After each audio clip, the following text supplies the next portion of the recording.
Hello YouTube, this is Travis. I've had to re-record this video like 3 times. This video is going to be a short one, a review on my AR-15, excuse me, my m91 that I bought not just this Wednesday, but the Wednesday before that.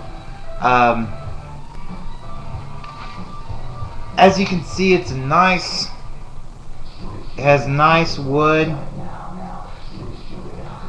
Let you get that wood and the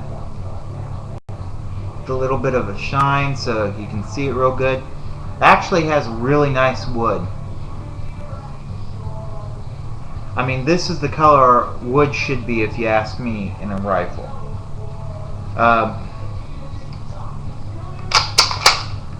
Bolt gun is empty and safe.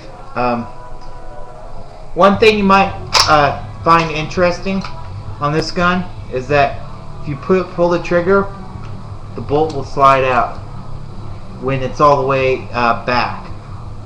And then to put it back in after you're like cleaning it or whatever, you can just take it, push the trigger in, and then slide it back in. And as you can see,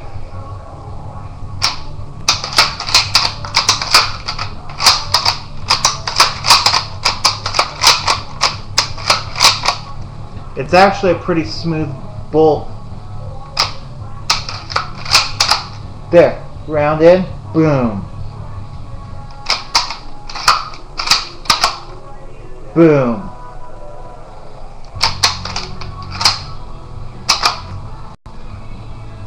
Boom. You know, I mean, you can get off some shots fairly quick with this. I mean, it's a bolt action, not that quick, but I mean, it wasn't meant to be quick. It was meant to be, you know, kind of repeatable and whatnot. This is manufactured in 1942. Russian serial number. It's a m91 9130 bolt action 7.62 by 54R caliber. It says on the side PW Arms Red Mount WA, and then it has a Russian serial number. So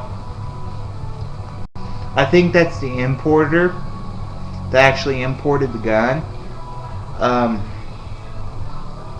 Has a rounded receiver instead of a hex because it was a made for the Russian military, and at that time they needed lots of them, and it took less time to make a rounded receiver than it took to make a octagonal or hex receiver as they call it, but it's actually an octagonal shape because it has 8 sides, not, you know. Anyways, other than that, it's not really anything special, but it's nice, it's beautiful. Came with this canvas sling, like cotton canvas, you know what I mean? And then like leather straps that hold it onto the gun, as you can see, on both ends. Nice, securely. Came with these 2 ammo pouches. You know, World War II style. That's where it was made, so you know, that's what these are. Oil bottle, and a came with a cleaning toolkit thingy. Go into this a little bit.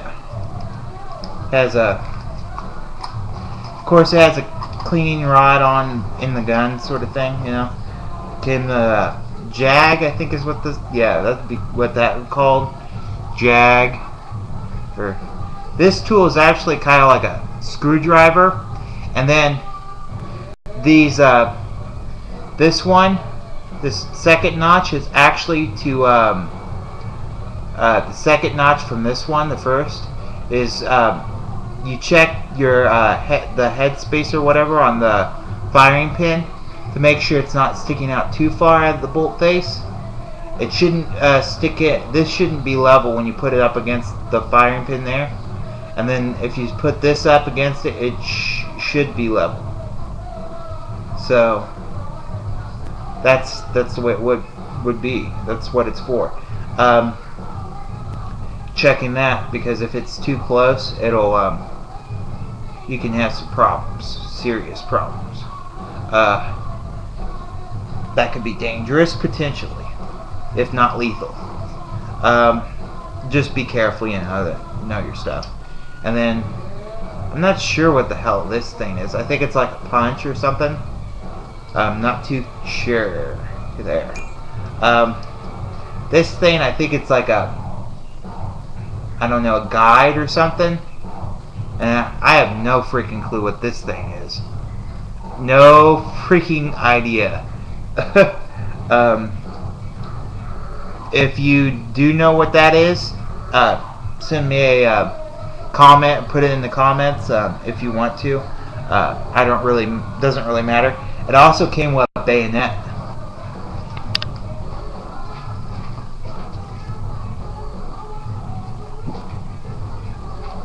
And this is what the bayonet looks like. As you can see, it's pretty long. It's about from the tip to the end here, I think it's about 16 inches. And the way this would fit on, I'm not going to put it on completely because it's really tight and it's hard to get it on and off.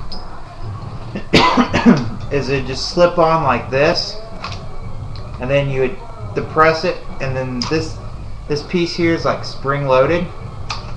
So you just press it in like so, and then you turn it like that, and it locks into place. But I'm not going to turn it all the way because then I'll have to actually get like this thing, and I'm going to have to do it now because it's too tight to get it off by hand.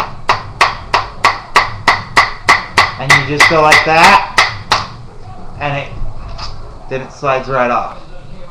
But this wood thing here, I beat around on it and drilled a hole in it with a AK bayonet, and I don't know, I've just been screwing around with it for a long time, and it actually looks good for something like that. Kind of like a mallet, but it won't like damage the metal or the finish on a gun or something like that. So I kind of like it. Well, anyways, these guns, I don't know about newer ones, I don't know. But then my sneak peek on my AK upgrades, like I said in the beginning. You see, I got that, and I'll go into more detail with it later.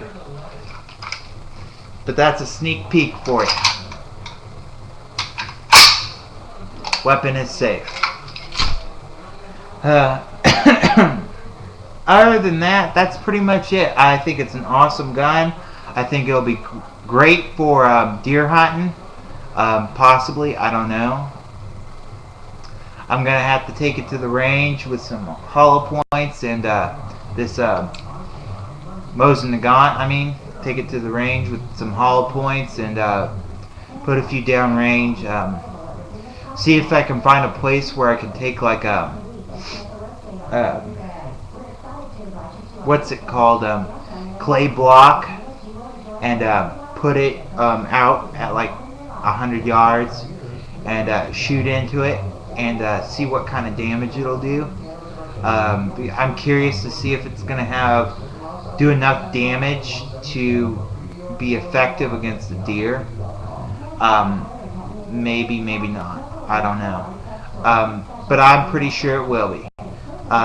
It's a little longer than a 308, but it's exactly the same caliber bullet. Like, the bullet is the same as the 308, but it's the same diameter, but it's on instead of being it's 7.62 by 54. 308 is 7.62 by 51 millimeter. This is 7.62 by 54R. the R stands for rimmed cartridge, and then the 54 is for 54 millimeter case, and then the 7.62 is the diameter of the bullet. So as you can see, it's a 54 millimeter long case versus a 51 millimeter 308 case. So in my mind, it probably is a little more powerful than a 308. I'm not sure. It's not a modern bolt action by any means. This the model, Mosin Nagant 9130. 91 stands for 1891 when the gun was designed and started manufacturing. They've been making them for like decades, like 100 years almost. They made it. They pretty much quit making it around World War II. As you can see, like I think, like, I'm not sure, I'm not an expert on it, but I think 1942, somewhere around there, is when they stopped making it. So from 1891 to like 1942 or so. So it's actually a really old design, very old design. It's but it's a great rifle. I like the gun. It's beautiful wood, nice. You know, I mean, just nice. I mean, for $100 I paid for it. I think it's pretty good for the money. I got it for like $100. So that's not a whole lot. And then it was like $12 shipping to my dealer, and then $15 transfer fee. But that's like a drop in the bucket compared to the price. So I mean, that's like $25, $30 for those. But otherwise, it cost me like $100. So total $130. That's freaking awesome. That's with shipping and handling and fee and everything. So, and I got all the accessories for it. It's not a sniper rifle version or variation of, so it has no mount for optics. There are ways to mount optics, but I'm not going to do it. I prefer iron sights. I prefer every rifle I get have iron sights. If I can do it, if I can get it with that, I want it. And the reason being is because I fucking hate scopes. They're a bitch to zero in. I just can't get, you know, I mean, I prefer iron sights. It's reliable, it's effective. Not as effective as scopes at longer ranges, but it's still effective. And I don't need a scope to shoot a deer. I mean, you know, that's like saying you need a 50 caliber rifle. I don't know about that. It's like saying you need a AR-15 or AK to go squirrel hunting, in my opinion. I mean, I don't know.